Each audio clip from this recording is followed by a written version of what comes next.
The season, there was an enormous amount of interest in the official qualifying sessions. It didn't go well for reigning champion Sean van der Linde, who found himself in 6th place. This is not where I wanted to be on the grid, but unfortunately our position is going very well, especially the Opals, and it's going to be very, very hard to beat them tomorrow. My strategy will just be to try and just stay in the thick of things and try and hang in there, and maybe later in the race we'll see what the condition of the tyres deliver up, and maybe, you know, try and challenge. I don't know if we're going to be able to challenge for the lead, but at least for 3rd or whatever. The BP Nissan squad was delighted with the performance of rookie Janil de Villiers, with the young Cape Townian 3rd on the grid in his touring car debut. Get out. You're all right, man. That's enough. Very good. Excellent. Well done, Very good. There were smiles all around in the Nissan camp, but de Villiers supporters were not surprised to see their man right up with the pace setters, first time out in a touring car. It certainly came as no surprise to see the new Opel Vectras dominating the qualifying session. Former champion Mike Briggs and teammate Grant McCleary gave a hint of what was to come when they posted highly impressive lap times during pre-event test sessions. Everyone expected the Opels to dominate qualifying, but a delighted de Villiers have provided the Fundis with plenty of food for thought. Yeah, I must say I'm actually very surprised myself. I just got my head on, warmed up the tyres the first lap, and the second lap I just went for it, kept my head on and tried not to make too many mistakes, and I got a good time there. Qualifying sessions and races are two different kettles of fish, but the Opel racing team had struck an early psychological blow. The task ahead of Briggs and McCleary was to ram home the early advantage gained over the opposition. The qualifying and the race is two totally different things. As I've said, the qualifying setup is particularly good on this car. I think in the race it's going to be a little bit different. Obviously, we would like to try and get away because we can use the clean lines and just go much faster and keep out of the trouble. But, you know, I think some of these other guys, the BMs, the Nissans, are going to make it very difficult for us to get away. And if they crowd us, getting away is not going to be the easiest thing in the world. That's what I'd like to do, but whether that happens, we'll have to wait and see. A great start to the season for former touring car champion Mike Briggs, with pole position first time out in the new Opel Vectra.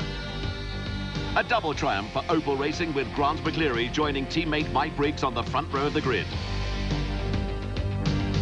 A tremendous performance for newcomer Janil de Villiers to take 3rd place in the BP Nissan Sentra, with Dion Joubert alongside him on the 2nd row in the first of the BMW Enviro cars.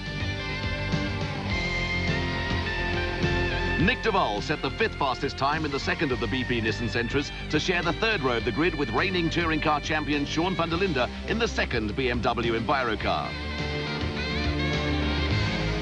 The 7th fastest time went to veteran superstar Cyril van der Merwe in the Sassel Ford Mondeo. Alongside superfan on the 4th row was another rising star in Anthony Taylor in the Castrol Toyota Camry.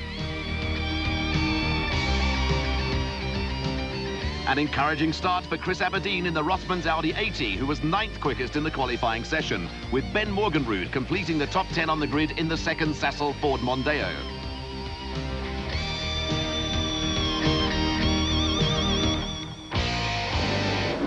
All set for the opening round of the 1995 AA Fleetcare Touring Car Championship, and there is a buzz around Kyalami as the lights go green, and it's Grant McCleary who has got away first and is ahead of teammate Mike Briggs as the Opel Vectras lead the cars into the total curves.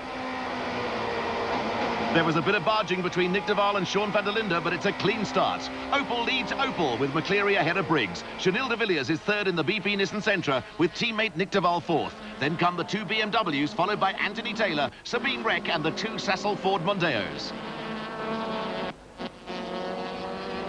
It's the charge of the touring car brigade down the old pit straight. The cars are spread across the circuit and Sean van der Linde has dropped a place as teammate Dion Joubert goes flying past. We're in car with van der Linde with Goodyear corner up ahead.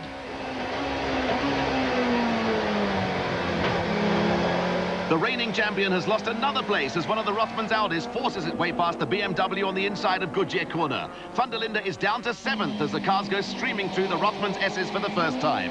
We go in car with Mike White in the Minolta Toyota Camry as he chases Ben Morgenrud's Ford Mondeo up the hill towards the double apex West Bank corner.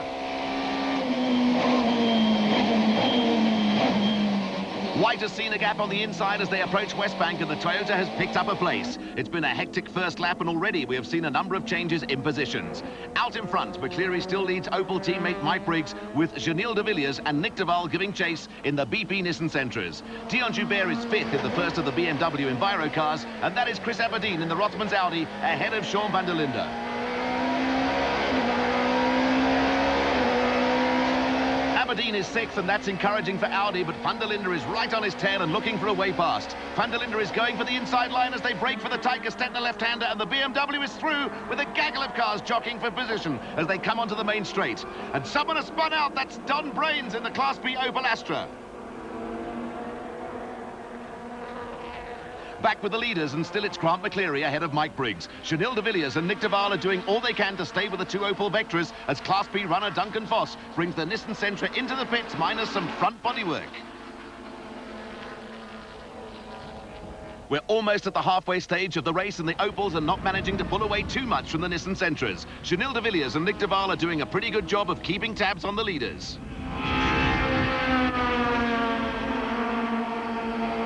Action replay time, and the mystery of the missing bodywork on the Voss Nissan and the Don Brain spin is solved. Voss spins coming out of the Haviline sweep, and as he gets the car under control at the AA Super Bowl, Brains cuts across his bows, and there's solid contact between Nissan and Opel.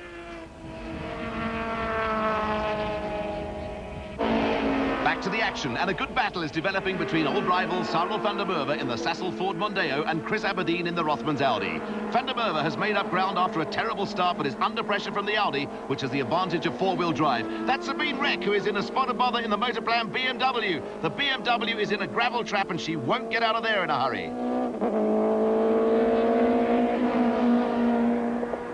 That looks like Nashua Corner, where Sabine has come unstuck, and that has cost her valuable time, but she's underway again. There are no such problems for our race leaders, with Grant McCleary still ahead of teammate Mike Briggs. The pair have finally pulled away from Janil de Villiers in the Nissan, with Nick de Waal now out of the picture after a spin at the AA kink.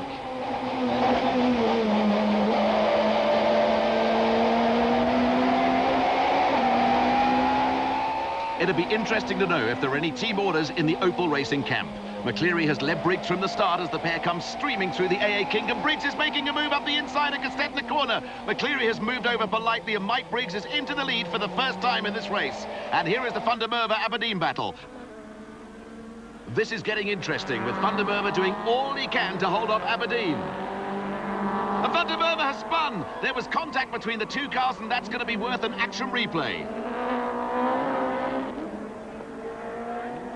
The Sassel Ford Mondeo has come to a stop in Stettner corner, and it looks as though the car may have stalled. Supervan won't be happy, and you can take poison on the fact that there'll be some very blue language flying around in that Mondeo. Cyril wants some help from the marshals to extricate the Ford from the sand trap, but the incident will have dropped him way down the field, and Aberdeen won't be at the top of Supervan's popularity list.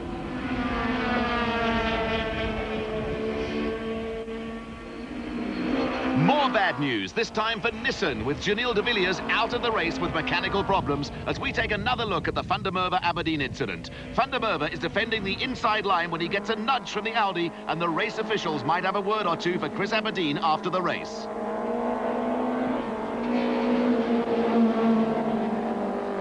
Disappointment for the Ford camp and their supporters, but it's plain sailing for Opel racing. The two Opel Vectras, driven by Mike Briggs and Grant McCleary, are still out in front and have a comfortable lead over Dion Joubert, who has moved up into third place with the demise of the BP Nissan Sentras. The two Opels are running smoothly in tandem, with Anthony Taylor into fourth place in the Castrol Toyota Camry, ahead of reigning champion Sean van der Linde in the second BMW Enviro car.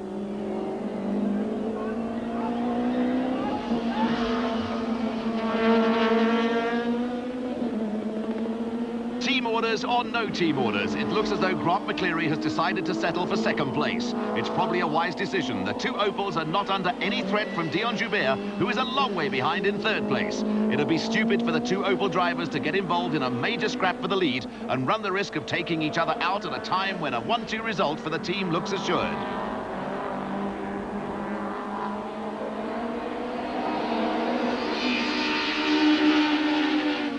There's the gap to Dion Joubert in third place, and the two Opel drivers can afford to slacken the pace a little to preserve car and tyres. The battle that's starting to get interesting is the fight for fourth place, with Sean van der Linde gradually closing in on Anthony Taylor in the Castrol Toyota Camry. Taylor was one of the stars of last season, but the switch from the privateer BMW Motorplan car to the factory Toyota has been a major learning curve for the Krugersdorp youngster. The BMW is rear-wheel driven, and switching to the front-wheel drive Camry has meant something of a learning curve for Taylor.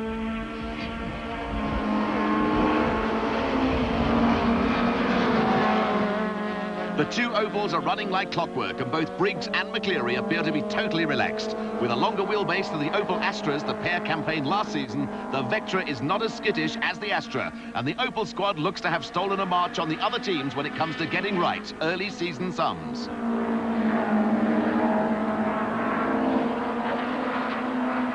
We are into the closing stages of this race, with the two Opels coming up to lap Cyril van der Merwe, who is simply touring around in the Sassel Ford Mondeo. After his coming together with Chris Aberdeen, van der Merwe looks to be heading for the pits, and an active role from Superban in this race is probably over.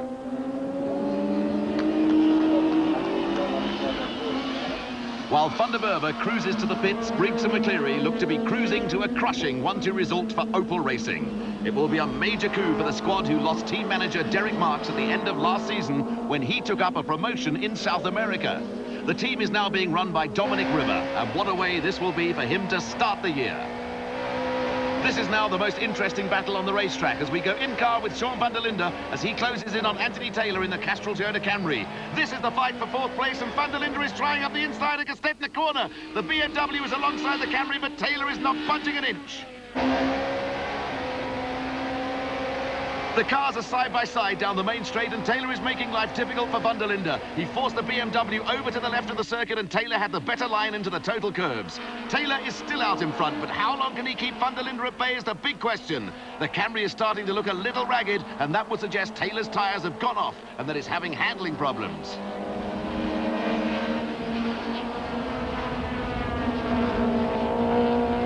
The cars are tied together along the old pit straight. You can bet your boots Taylor is not going to make it easy for van der Linde to get past. He's going to make the Camry as wide as possible by using all the road available to him. Van der Linde is going to have to work to move up into fourth place.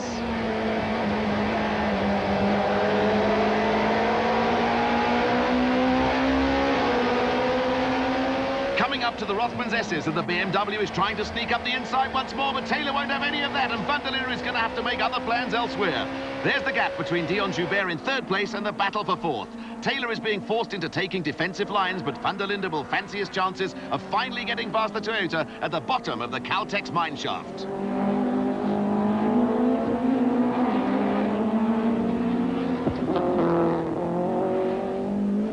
This is two of South Africa's top young racing talents fighting it out in an enthralling battle. Race distance is running out as we go in car with van der Linde through the Haviland sweep. There are puffs of smoke from the Camry's tyres as Taylor locks up the brakes. Van der Linde has seen his opportunity on the inside of the AA Super Bowl, and the BMW is up into fourth place. Back with the leaders, and the checkered flag is out for Mike Briggs and Grant McCleary. Briggs will lead home his teammate to win the first round of the AA Fleetcare Touring Car Championship. It's a 1-2 triumph for the Opel Vectras, with Dion Joubert and Sean van der Linde third and fourth for BMW, ahead of the Taylor Toyota Camry.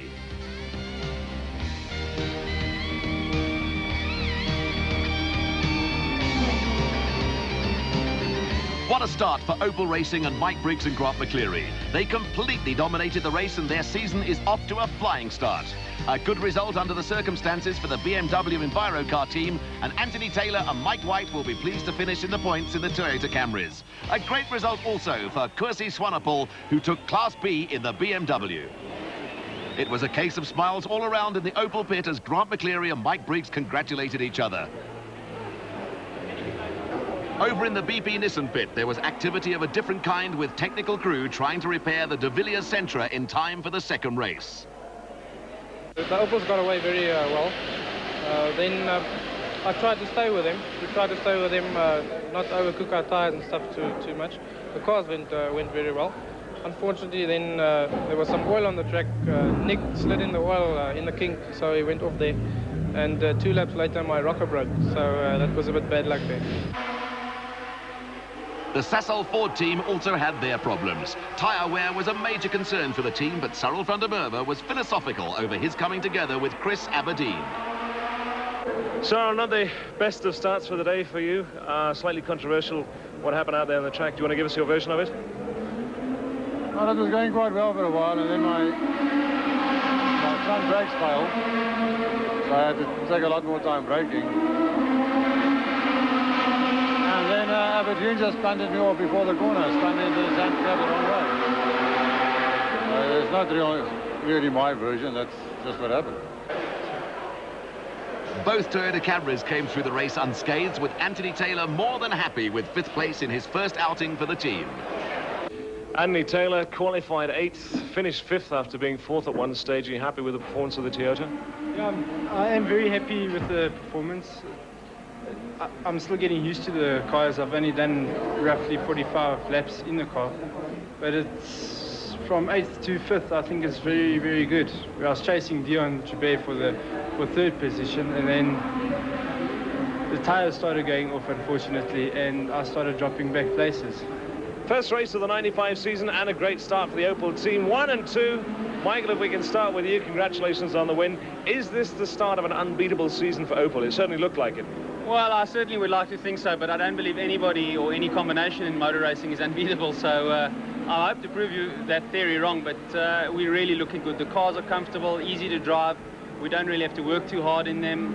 And I think we've got the right combination to certainly get a good start in the championship and hopefully win it this year. Grant, were you two taking it easy? Were there any team orders? Were you particularly backing off it? Would hate to have a teammate bash into the other one. No, we for the first 3 laps we pushed a bit hard just to get away from the rest of the field. Janelle hung on to us pretty well, but the track was very, very slippery, you know. And you know, I tried, but Briggsy's flying, so you know, I came back at him, but you know, we no team orders, but we just want to keep the cars 1 and 2. 1 and 2 is better than 1 and nothing, you know. The AA Fleetcare Touring Car Championship action continues.